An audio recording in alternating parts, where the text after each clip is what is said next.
Greetings lords and ladies, and welcome to the Westeros vibe, where brothers tend to hang around at the wall a lot nowadays. Before we start, I would like to remind you that links to every article or video covered this week can be found in the video description below. Also in the description you will find timestamps, so that you can choose which stories you will want to view.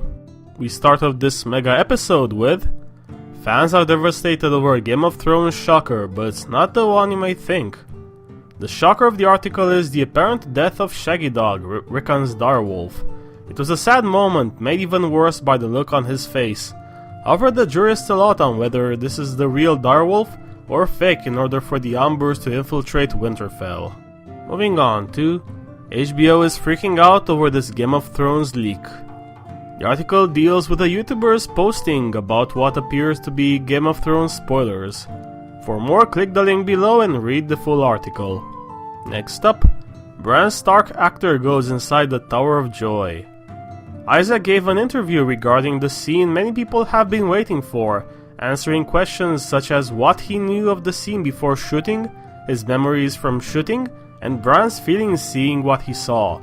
For more questions and answers, follow the link to the article and read. In other news, Jon Bradley on Sam's coming family reunion and how Stannis inspired Sam. One quote from the article is the following: "Ever since he spoke to Stannis in Season 5, and Stannis basically said, what you're doing is really important. To hear that from somebody who his father would have respect for, that was a really interesting moment. Now Sam has found his place in the team. He's not just dead weight to be carried along. He's actually found out what he does, and the skill he has can be hugely beneficial. So now he's off to the Citadel with that in mind." For more, read the article, link below. Moving on to ratings report. Game of Thrones holds rock steady with Oathkeeper. The episode's number was 7.28 million, which is only 10,000 less than the previous week. The show keeps strong. Next up, titles for Game of Thrones episodes 6 and 7 revealed. For episode 6, it's Blood of My Blood, and its meaning can be the following: the obvious, that Dani will get a new Blood Riders, or familial bonds between Lannisters, Starks, Tarleys, etc. The next one is titled The Broken Man, which is a clear indication that Septon Merrybold will be introduced in this episode. It could also refer to Edmure Tully, who is captive for a few seasons already. In other news, George R. R. Martin publishes new chapter from Winds of Winter. The chapter is the second Arianna one, which he had read before at conventions, and it contains new information about the Young Rift plotline in Westeros. Take a read on George's official website and enjoy. Moving on to: the new Ned Stark speaks about bringing a Westeros legend to life. Some questions that Robert Aramayo answered in this article were his awareness of the character before signing up, if he knew he would be playing, and how much of Ned Stark did he watch to prepare. For more questions and answers, go to the article and read. Next up, Michelle Fairley likely puts a stake in those Game of Thrones Lady Stoneheart theories. The reason why it is possible that there will be no Lady Stoneheart on the show is that Michelle has shows she will participate in. Unfortunate, however, she may still happen with the different casting. In other news, George R. R. Martin drops minor details about the Winds of Winter. A few pieces of information we have are: no more Dornish POVs and Arya Hota will return.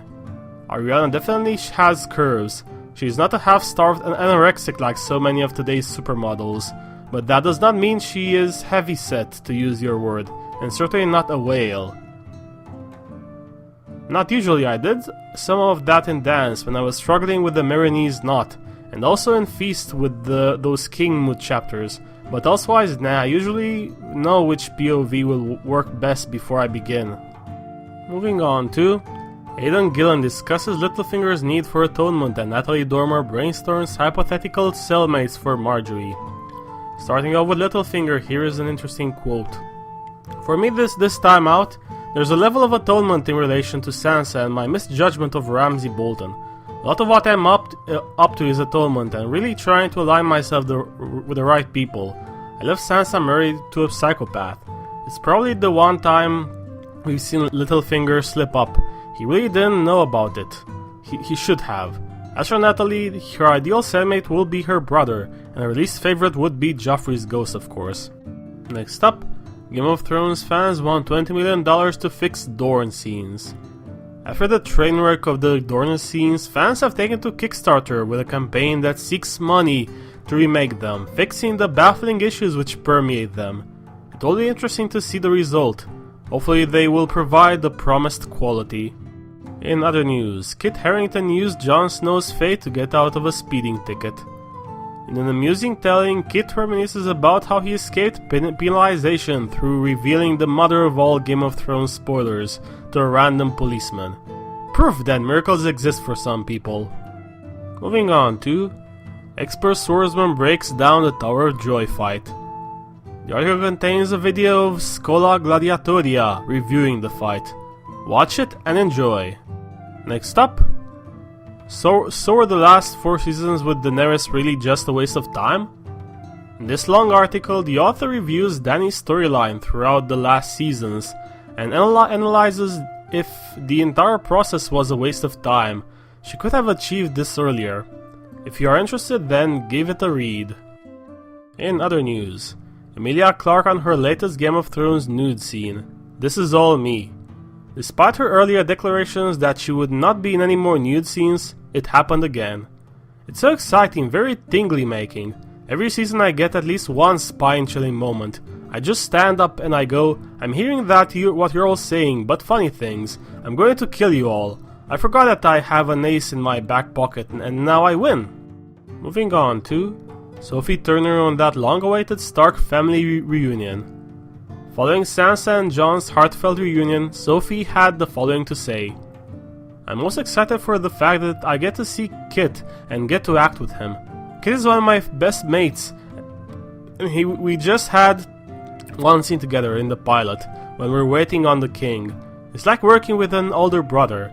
I've watched his work over the past 4 years and I think he's amazing. He's so focused and dedicated. For more quotes, follow the link below and view the article. Next up, a Game of Thrones director just confirmed the romance theory. Indeed, as many have pointed out, there was a bit of a thing developing between Tormund and Brienne, although it was overwhelmingly one-sided. As the director put it, I wasn't even sure that when I delivered the episode it was really clear. It was like a fun little bit, but I wasn't sure it was really clear that he had these amorous feelings for Brienne. I'm always amazed what fans pick up. In other news, Bye Lombardo, HBO president behind Game of Thrones, steps down. After 33 years at HBO and almost 10 years in the position of programming president, Lombardo just stepped down on his own due to a lot of pressure. For the full list of his accomplishments, click the link below and read. Moving on to Game of Thrones Season 6 director debunks fans' popular pink letter theory. For those who are not aware, the letter that arrived at the wall in a different version of the pink letter in the books. It is theorized that its real author is not Ramsay, but rather Stannis or Mance Rayder. However, in the show it is confirmed that Ramsay was indeed the author. What does this mean for the books? We will see. Moving on to the lands of YouTube, we have more videos to mention from the last 2 weeks.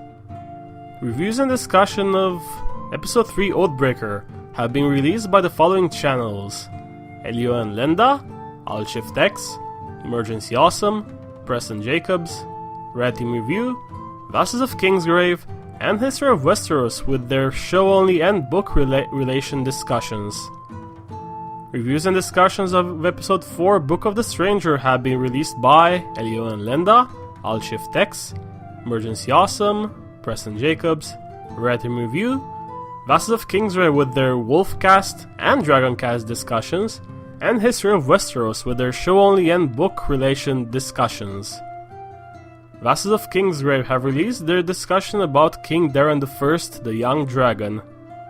Elio and Linda have released a discussion about resurrection in the world of Westeros, and one about the Pink Letter mystery. Red Team Review has released a Q&A for Episode 3, and a video about Sam and Gilly. Emergency Awesome released a Q&A for Episode 3, one for Episode 4, one about the episode reveal titles, one about Rick and Stark, and one about Bastard Bowl. Preston Jacobs have released a Q&A for episode 3, one for episode 4, and a video discussing the idea that A Song of Ice and Fire is sci-fi. That's the news for the 2 weeks ending on May 22nd. I hope you have enjoyed it. If you have, please like, share, comment and subscribe, and stay tuned. Goodbye everyone, and sorry for skipping a week.